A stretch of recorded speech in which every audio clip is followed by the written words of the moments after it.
তো আজকে আরেকটা ছোট ভিডিও নিয়ে চলে এলাম। এটা হচ্ছে একখানা ইন্ডাকশান ওভেন। তো তোমরা সবাই জানো আমি মোবাইল রিপেয়ারিংই করি। তো এটাও একজন রিপেয়ার করতে দিয়েছিল, তো আমি চেষ্টা করে দেখলাম এটা রিপেয়ার হয় কি না।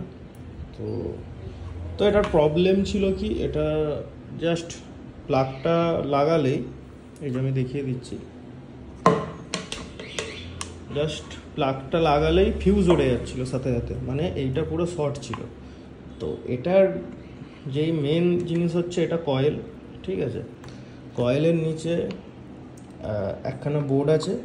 এই বোর্ডটা হচ্ছে এখানে যে সুইচ বোর্ডটা আছে, এই সুইচ বোর্ডে পাওয়ার দেয় ডিসপ্লে, ঠিক আছে, আর পুরোটা কন্ট্রোল করে। আর এই যে কয়েলটাকে এই বোর্ডটা কন্ট্রোল করে। তো এটা পুরো শর্ট ছিল। তো প্রথমত যদি এগুলো শর্ট থাকে, যেগুলো আমার এখানে নলেজ খুব কম, কারণ এগুলো আমি সেরকম রিপেয়ার করি না, মোবাইল রিপেয়ারিংই বেশি করি।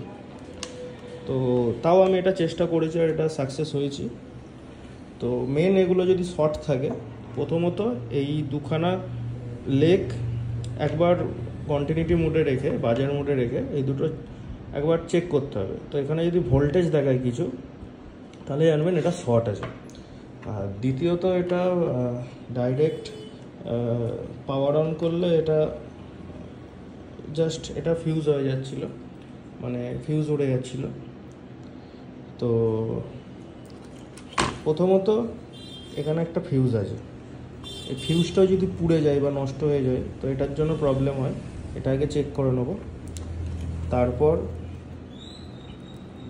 এখানে দুখানা কম্পোনেন্ট আছে, এই দুটো কম্পোনেন্ট কিন্তু শর্ট হয়ে যায়, মানে বেশিরভাগ টাইমে এই দুটো জিনিসই নষ্ট হয়। তো আমার ক্ষেত্রে এই জিনিসটা নষ্ট হয়েছিল। তো এটা কিভাবে চেক করবেন, এই লেগে বাজার মুটে রেখে দেখবেন কোনো বিপ সাউন্ড দিচ্ছে কিনা। তারপর 3 নম্বর লেগে আর 2 নম্বর লেগে আর 3 নম্বর লেগে একবার দিয়ে দেখবেন কোনো বাজার বাজছে কিনা। যদি বাজে তাহলে এটা পুরো শর্ট আছে। তো আমার ক্ষেত্রে এটাই হয়েছিল, এইটা শর্ট ছিল, এটাও কিন্তু শর্ট হয়, এইটা কিন্তু শর্ট ছিল আমার। আমি দেখিয়ে দিচ্ছি যেটা আমি চেঞ্জ করেছি।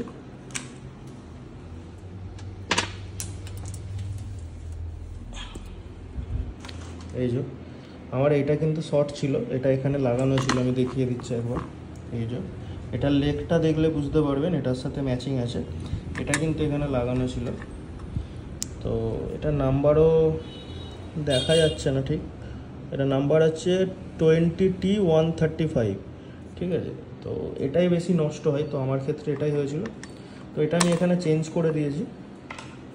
তো চেঞ্জ করার ফলে আমার এটা হয়ে গেছে রিপেয়ার। তো আপনাদের কাছে যদি এরকম ইন্ডাকশান আসে, এটা হচ্ছে প্রেস্টিজের ইন্ডাকশান, এই যে আমি দেখিয়ে দিচ্ছি। তো আপনাদের কাছে যদি এরকম ইন্ডাকশান আসে তো আপনারা কিন্তু ইজিলি রিপেয়ার করতে পারবেন।